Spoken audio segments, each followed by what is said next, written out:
This is the Friends of Recovery, dedicated to others, setting hearts free. We lift each other, we're living proof. The light is stronger when we know the truth.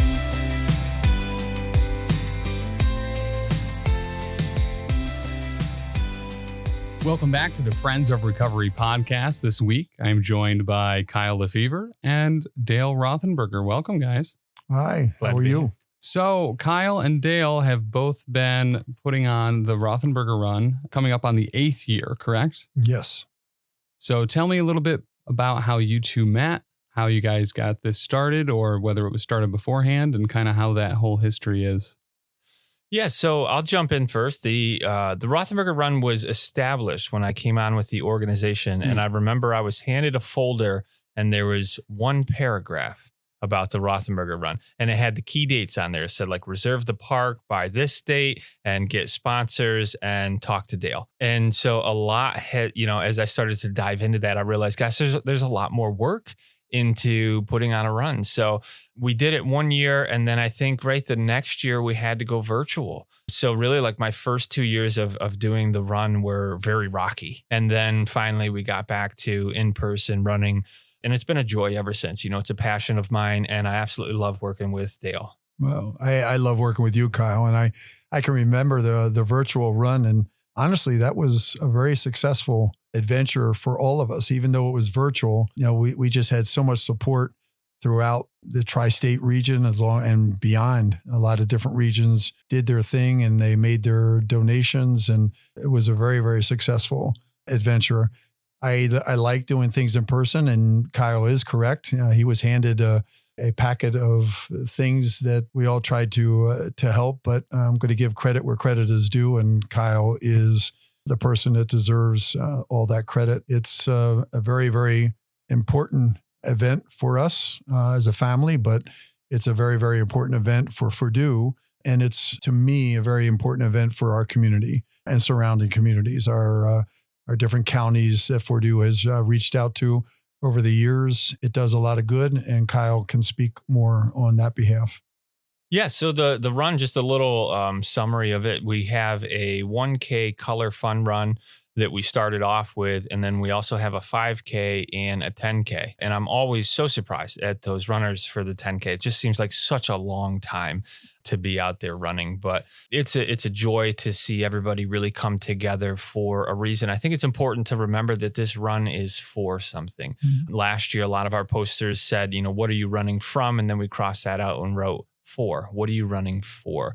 There's a lot of runs and events and fundraisers throughout the community, but this one really stands for something. Yeah. And I would agree. And what are you running for? We've gone through a number. We had one, I can remember the first run, we would run all the way down River Street, the backside of the boys club. And before you got to Hampton Inn, come back down River Street. We then had a run that kind of took us outside of the park, out towards, is that Valley View, the elementary school way, which was fun. And then we've really, with families, though, the way this event has grown into doing something for a reason. I mean, we've kept it in the park, and it's really blossomed since we've kept it in the park, because families are walking children with their strollers. Children are riding tricycles and bicycles with training wheels. And it's just, they're doing it for a lot of different reasons. And it's really fun keeping it in the park, because we get to see and communicate and talk. They get to talk. We have volunteers that are just out there cheering them on and thanking them for what they're doing, for themselves, but for families and loved ones, and the cause of what we all want to see happen in our community. And that's be there to help people in so many different ways, which Purdue does. Well, and I think just to cycle back a little bit, it's kind of somewhat, I feel an achievement to be able to continue the run during COVID and having some virtual years. I know a lot of runs, that was kind of the end of it for them. So It was. to see, number one, it thrive, and number two, to still have a good time doing that transition over COVID is, I think, really an achievement. Yeah. I just have to, I mean, there are families that have been with us at this event for the 8 years, obviously for Du and Kyle and everyone associated with it, the board, Deborah, I mean, just, the entire staff, but the community. I mean, as I talk and we thank everybody for coming, we're getting more assistance and more people from the high school and the different elementary schools, colleges, the student body, and just seeing familiar faces, knowing that, they want to be a part of it and they want to help. It's just it's uplifting. It opens my heart. And I know our family is very, very thankful for just people being there. It's a challenging weekend for us personally, but I know, and I speak for my wife and our entire family, that we know a lot of people that are going through the exact same thing that we go through every Labor Day weekend. Mm-hmm. So tell me a little bit about that first year for the Rothenberger, kind of how that came to be and what that first year was like as compared to some of the more recent years as it's grown. For me and for my wife and our family, very emotional. I can remember standing on the stage, and I started talking, and I just couldn't get a word edgewise out. You're removed from a loved one passing, and just seeing everybody. I mean, we've had beautiful days, sun. The very first time we had it, the balloon festival was there, and it was just such a beautiful event with the balloons and the festival that was taking place, and it was new to all of us. I know it was new to Fordu. I know it was new to the Rothenberger family and the community, but we wanted to do something that had an impact, and we wanted to kind of help people that were going through the things that we're going through. But we also recognize the fact that they're helping us. Yeah. And just being with people and not being hibernating, sharing the information that we have and the would-haves and the could-haves. I mean, my wife and I, as I said, we were returning from New York City yesterday, and we were sharing the would-haves and the could-haves. If I only knew this, and if I could have done that, and we're living in that would-have, could-have, should-have. And we have a granddaughter that doesn't have a father because of it, and I know I'm rambling on, but it's just it was one of those things that we just felt could really help. I think color added flair and kind of, I know my grandkids love putting as much color on as possible. I know a lot of other children were the same way. Absolutely. It kind of grew from there. So Kyle, I don't know if you have anything you wanted to add to that. I think the color is my favorite part. Yeah. There's nothing. So I always get to stand at the front. And so there's nothing quite like standing at the front when the race is starting and having all the volunteers line up and throw all the color. I think the most difficult part is if you don't want color, where are you going to be? Because no matter what happens, you're going to end up with some color. Yeah. But that's probably one of the most beautiful things to see that day is all these young kids and young adults and families run through that color. Mm-hmm. It's kind of like almost like we're breaking through something and coming out the other side together. And last year, I think it was our largest run yet. We had over 226 runners. Mm-hmm. So that was a really great success for us. I think just as far as the number of people that came. Yeah. This year, we're going to make sure we have definitely enough T-shirts and wristbands and everything. So that way, whoever, pre-registers will be guaranteed to get one of those. So a question for you, Kyle, is can people still do it virtually? We haven't explored that, but I think if somebody still wanted to do it virtually, we could make that happen. Mm-hmm. I think that, it's just a thought, and I know the three of us are just kind of having a conversation, but maybe it's something, that we can and don't have an answer for that yet, but maybe you and I can kind of see if it happens. And if it does, that's great. If it doesn't, but I think that will increase activity and awareness. I just wanted to say, in reference to your question, that our T-shirt has evolved as well. Yeah. And there is some significance to the T-shirt that Kyle is and staff here have helped us with. If you look at the 4R event, the 4R actually was kind of, do I say invented or brought to my attention by our son-in-law. Tassi Carabinus came up with 4R and, Rothenberger Run, Road to Recovery. And it kind of stuck with us. And, so I need to give a shout out to him in reference for that. And then we have a butterfly on there. My wife has true belief that, there's a second life, there's after, and, the butterfly kind of represents that phase of transition. And so that's why that's there. We do have a rose on there, and that's for Lucas's child, our granddaughter, Rose. And then there's an apple on there because he loved Calf's apple pie and apple crisp and just apples the fall season and stuff like that. So it's kind of evolved, and there's some personal items associated with that. But the 4R event stands on its own. The 4R has an emblem and has a purpose, and it means a lot. When I see a lot of last year's and years prior, I don't know if you've seen a lot of the different colors, but I've seen a lot of people wearing them throughout the community. Yeah. That makes me feel proud.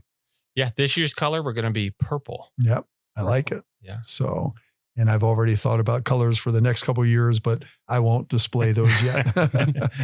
And so speaking of community too, from facilitating this run for the last several years, have you had people reach out to you that might have either been in a similar situation or are looking for support or just kind of some acknowledgement like in the past throughout this? My wife and I have, yes. Yeah. And then my daughters and son-in-laws, have more so my daughters. Dana, our oldest, with Jason, they live in the Massachusetts area, Boston area, Franklin, Mass. We'll get a phone call from my daughter, just asking about this or that. And, she's encountered this through some of her acquaintances in that area. My other two daughters, Tara and her husband, Corey, and then Nicole and her husband, Tassi, they live in the area. But more so they come and they'll come to Nicole or Tara, but more so they come by way of Kath, my wife. She goes by Kathy, but I call her Kath. But, just friendships, acquaintances. She's very, very open and very public. She does a lot within the community and Otsego County and Cooperstown area. With myself associated with the college, I know a number of people through Oneonta State and Hartwick, and we will have people contact me personally through the colleges. And I know Kath has personal people just asking about this, that, and everything else. This particular person just lost a daughter, or, this particular person's having a very, very difficult time. Any ideas on where we can send somebody for recovery, that type of thing. And I think that's very powerful, especially in a community like this, having somebody to really be able to understand what another individual is going through, and that safety in reaching out to somebody is a very powerful thing and a very big part of this community as a whole. So I think any event like this that brings people together where they can heal is kind of a very overwhelming effect to have. I would agree. The only experience that I personally have and my wife personally has is losing, a son, a loved one, to substance abuse, and watching the difficulties as it was acknowledged. And, I hope my wife doesn't get mad at me, but just watching our son degress, through high school and from high school and, being arrested and in jail and trying to go through recovery, but then not being successful. And then, the ups and downs and those types of things. And I think that brings something to Fordu. I think it brings something to the community. I know Fordu and Kyle and, the entire staff here bring a little bit more because of experience of, the personal experience. So I truly believe that the organization can really cover all ends. of that. Yeah, I think it's really special in that we have a run that's dedicated in loving memory of Lucas. But at the same time, we've also got a lot of our individuals in the community that are in recovery who are there. And we're kind of celebrating those as well now. Yep. You know, the reality of recovery, the fact that you can get into recovery, as well as, you know, in memory of those that we've lost. And helping people be successful beyond recovery. Mhm. So, I mean, there's a lot, our world is changing so drastically in front of us that you use the word community, and it's a really strong word for me. Community is probably the most important thing we have. And if we can do things together, you know, in Otsego County, Delaware County, anywhere that we have the opportunity to do that. And I really hope that Otsego County is aware of what we do, but I hope the other counties that we're associated with really come and take part as well, because they could help us and we can help them. Yeah, absolutely. So what are some of the things that we have to look forward to in future years of the Rothenberger Run? Yeah, in addition to new and exciting colors that Dale is not going to release yet, you know, I think we can continue to watch this run grow. It kind of fills a void in this community for a nice event throughout the summer, a nice run for a cause. However, on the back end, as far as Fordue goes, we're looking at trying to utilize the funds that we collect from the Rothenberger Run, from the donations, to either potentially send someone to a treatment facility. There are treatment facilities available for anybody who has New York State Medicaid or Fidelis, but there is a stark difference between those treatment facilities and a private treatment facility. So it's kind of a dream of mine to be able to utilize these funds to send somebody to a private treatment facility.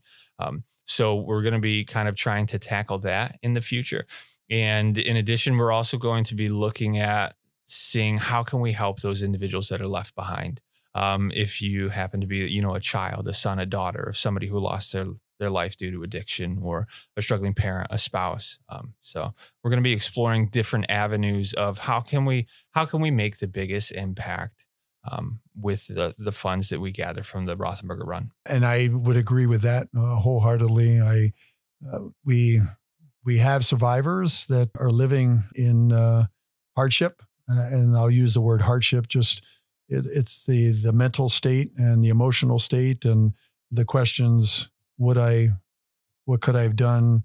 Why didn't I do this? Why didn't I see this? What do I do now? And how do a child or a spouse or a parent, you know, those types of things, those are very, very important to me. I think what I would like to do with the event is we're doing some great things there.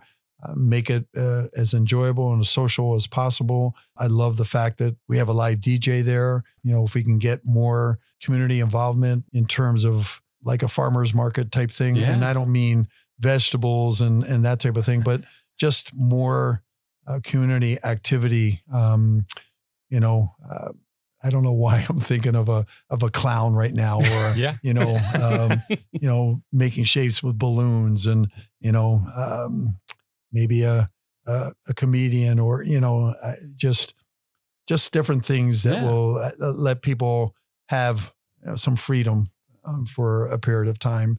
It's a Labor Day weekend.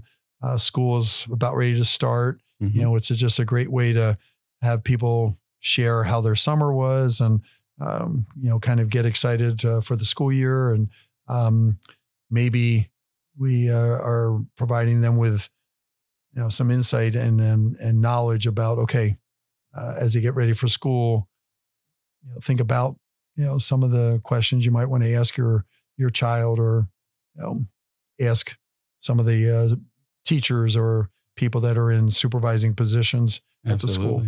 Yeah. Yeah. I know Tim had asked me a little while ago, is there a maximum number of tabling there are people that could table at the Rothenberger Run? And I said, there is no limit. No limit. So Tim has been running around the community and around town to the different organizations to see who we can gather to be there that day. It'll be definitely a lot of fun. Yeah. Definitely a lot of fun. Well, and please too, if you're out there and you're interested in having your business or organization table at the Rothenberger Run this year, please reach out to us. I'll include both mine and Kyle's email in the show notes as well. So just shoot us a line. And that'll be August 30th at Neowah Park. Annual Park at 9 a.m. Be there early to register. Right. And we promise that we tend to get a little long-winded on our speeches. So we'll start our speeches a little bit before so we can start on time. And the other thing is we'll have enough volunteers to make sure that people know the course. And we have it laid out for the 1K fun run is easy. That's just one little loop. The 5K is not difficult either. We just have to help those 10Kers, make sure we get them on the right track. And my guarantee and my promise is I will make sure that happens.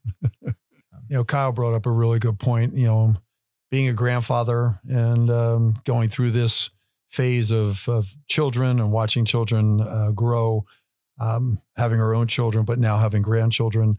I really, really want to, in the bottom of my heart, I just really want to see the young ones. I want them to, mom, dad, mommy, daddy, are we going to the park for the 4-hour event? Because we had so much fun last year, that type of thing with finger painting or art, body art or anything that will just kind of help the little ones, elementary school students, pre-K, and all nursery, all those little ones that are just looking for a fun time. And I know it's not going to be like the 4th of July celebration, but that's an awesome event. And you see people walking around the park and just happy and having a good time that way. That's kind of what I envision for this event. And it doesn't have to be that big, but I just want to see happy people and surrounded by support. People are surrounded by support that want it and are looking for that. Yeah, I know my daughter's already said she's running, so she's one of those kids.